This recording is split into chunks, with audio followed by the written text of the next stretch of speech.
Today I was asked, do I condemn Hamas? You want to know what my reply was? Do I condemn my African ancestors for trying to free occupied slaves? The person just looked at me and I said, yeah, exactly. If you had the ability to control the black people on this planet, there isn't anything that you couldn't take, dismantle, destroy, or interrupt if you could mobilize black people. And so part of the ops agenda, a part of their modus operandi, is to find out which one of you niggas is a potential leader. And if you are, then we begin a work of progress on your life, which will make people get off of that. It's a part of it, as much as in any defense, you trying to figure out which way this dude is likely to go so I can rip that ball. It's the same. There's not been a successful one of those yet. So just like if you're a rapper, any rapper can get hit. Yeah, we don't have we can go through 300 years of history and look for all the black people that fit the description you just said.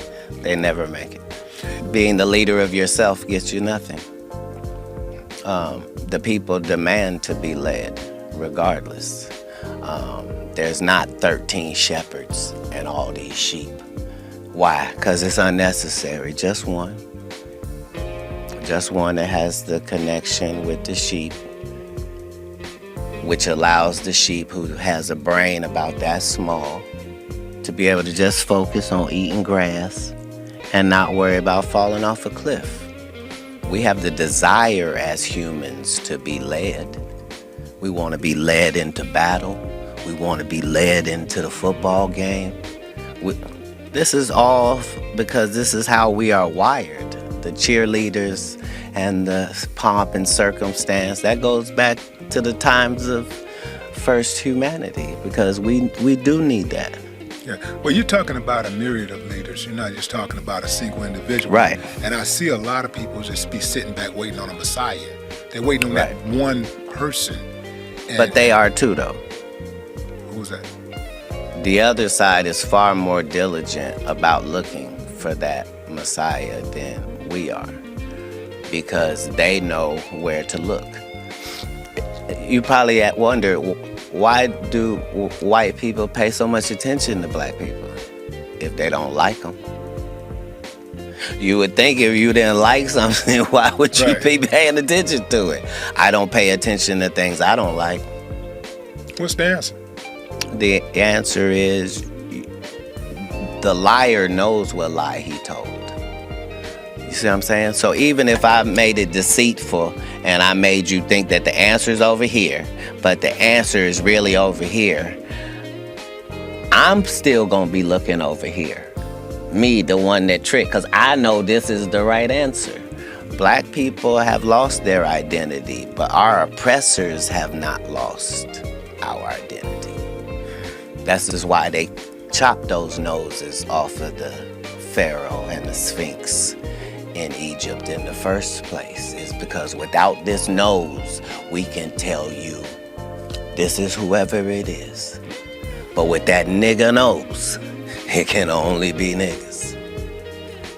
Why would somebody vandalize a whole face and only vandalize one part? Nobody wanted to knock an eye off or take an ear off or no chins missing. No, just the nose. Because it's a brand. But what I do know is, once again, the word anti-Semitic is language abuse.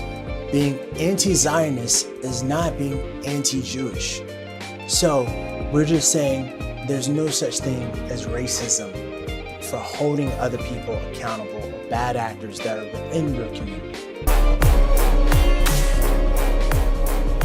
Okay guys, we are back in this book. I've read it before. It's called Nature Knows No Color Line by J.A. Rogers. This book was published in 1952. Waite says an interesting gradation of all shades down to the black is exhibited by the Jews, especially dark, were the Jews of Spain and Portugal. Okay, very important point. The Jews of Spain and Portugal, the people whose kids were taken to San Tome, they were always black people, guys. Okay, don't believe those lies that they were white. No, it's not true. The Portuguese Jews were very dark, says Precard. And why were they very dark? Because like I showed you in one of the books that we read before, they did not mingle with the inhabitants of the land. They didn't mingle with the Caucasian and the other people that were around. No.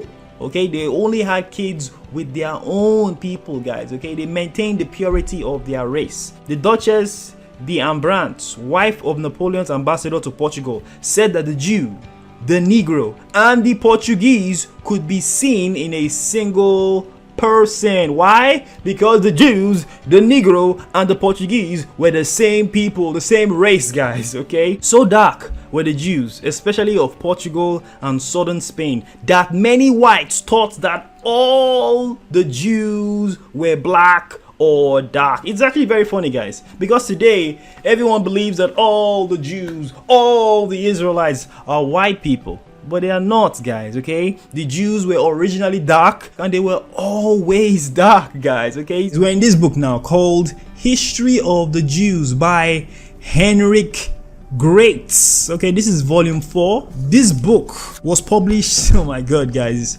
1618. This is one of the earliest books I've ever showed you guys on this channel. This book is old as shit. Okay, 1618. Let's see what this book says. King Zhao, this was a king who was reigning at that time. He had taken power in Spain, went still further in his cruel dealings with the unhappy Spanish Jews, the children of from 3 to 10 years of age whose parents had become slaves. So he enslaved the Spanish Jews. This king, this evil king, enslaved the Spanish Jews of that era. Okay, so he ordered that their children from the age of 3 to 10 years of age whose parents had become slaves, he ordered them to be transplanted by sea to the newly discovered San Tome or Lost Islands. If you don't know where St. Thomas is, guys, it's just off the coast of Nigeria, guys. Okay, there's a small island that you can see to the south of Nigeria. That is where St. Thomas is. So this evil king sent those kids there from the age of 3 to 10, sent them there to be reared in the tenets of Christianity. The weeping of the mothers and sobbing of the children, the rage of the fathers who tore their hair in agony, did not move the heartless despot, talking about the king, to recall his command. Mothers entreated to be allowed to go with their children, threw themselves at the king's feet as he came out of church, and implored him to leave them, at least the youngest of kids, the ones that still need their mothers. But this king was wicked, guys. Okay, Don Zhao had them dragged. This Don Zhao is the king. He's still the same King Zhao or Joao. Okay, Don Zhao had them dragged from his path like bitches who had their whelps torn from them. It is to be wondered at that mothers with their children in their arms sprang into the sea to rest united in its depths.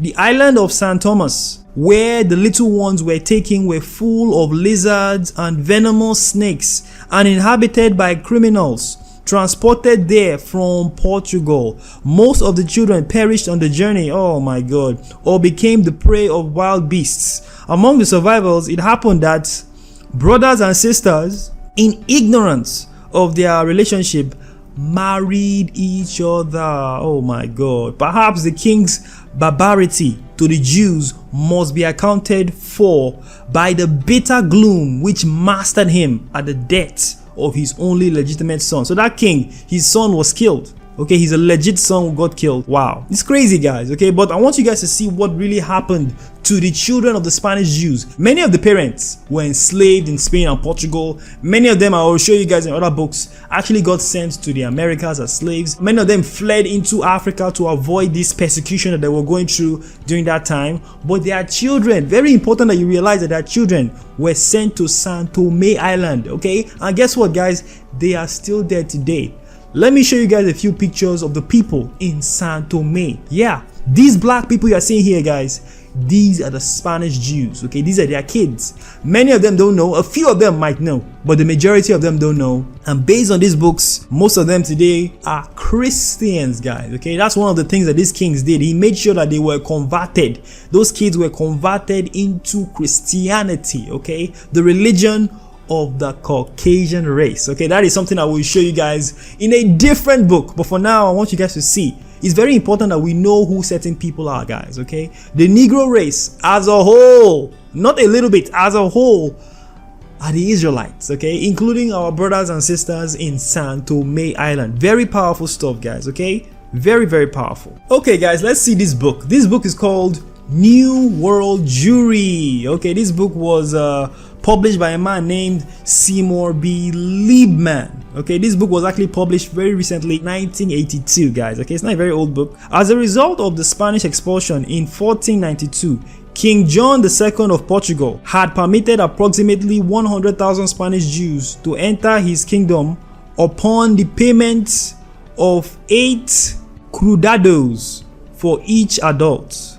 Children at the breast were exempt from the payment. Okay, so he didn't collect any payments for little kids. During the 8-month period, many Jews who had not paid the entry fee or who were illegal immigrants were caught, oh my god, and sold as slaves. So these Jews who tried to get back into Spain, okay, but they didn't have the money to pay because they had to pay about how much? 8 crudados for each adult, okay? Those who didn't have the money for that, what happened to them? They were caught and sold as slaves. Many young children, especially those whose parents had been sold as slaves, oh my god, were deported to the island of San Tome. Then a recent Portuguese discovery off the coast of Africa, okay, literally off the coast of Nigeria, guys. Many of the children were between 3 and 10 years old in age. In San Tome, they were reared as Catholics. You see, they were taught Christianity to destroy them, to discontinue them from their heritage. Today, there are so many Negroes, not just in San Tome, but in Africa, in America, who are Christians, and they don't realize that Christianity was used as a tool to discontinue them, the Negroes, from their heritage. The exact same way that Islam, yes, Islam, was also used to discontinue many Negroes today from their heritage, okay? Both those religions and even other religions too were being used to discontinue the Negro from his heritage. The Negro is an Israelite, okay? He's not a Christian. He's not a Muslim. The bereaved parents prostrated themselves at the feet of the king on a Sunday as he was leaving church and implored him to withdraw the decree of exile. King John was succeeded by his cousin and brother-in-law, Manuel. One of Manuel's friends was Abraham Zacuto, a Jew and famous astronomer. It may be due to this friendship that King Manuel freed the Jews who had been sold into slavery. He also ordered the return to Portugal of those children who had survived and were in San Tome. Manuel refused a gift of money offered to him by the Jews for his gracious acts. Okay, so this new guy was a nice guy for a while, right? Let's see what happened next. Okay, that's the thing about all these other nations, okay? So every now and then they are nice to the Israelites, but eventually something snaps and then they become evil again, okay? So let's see what happened. Shortly thereafter, let me just zoom from right here. Shortly thereafter, the king, this new king, King Manuel, sought the hand in marriage of Isabella, the widowed daughter of Ferdinand and Isabella. The royal consent to the marriage was given on the condition that Manuel also expelled the Jews. A marriage contract was signed on November 30th, 1496. Less than a week later, on December 4th, 1496, Manuel decreed that all Jews, native born as well as immigrants, had to leave Portugal by October 1497 under penalty of death and confiscation of all their property. However, there were no constraints on what could be taken by those electing to depart. He also stipulated that all Jewish children under 14 years of age were to be taken from their parents and converted and raised as Catholics at the expense of the king. Oh my God. One thing about all these kings, all these rulers in the world, even till today, they might be nice with the Negro for a while. They might smile at the Negro, but eventually, guys, they always turn around and reveal their true color. Okay, that's the reality. And many of them, they hate the Negroes, guys. They hate the Jews. Okay, so when you go over to San Tome today, guys, this is my point, and you see those Negro children those Negro children are the children of the Spanish Jews. They are the Spanish Jews. They are descendants, okay? Although many of them don't have any memory of this. That is who they are, guys, okay? Very powerful stuff, okay? That's crazy. History is crazy if you guys go through it. We all are human. We all poop, sneeze, and do all kinds of things that make us all one and the same. Never forget that. Never lose your humanity.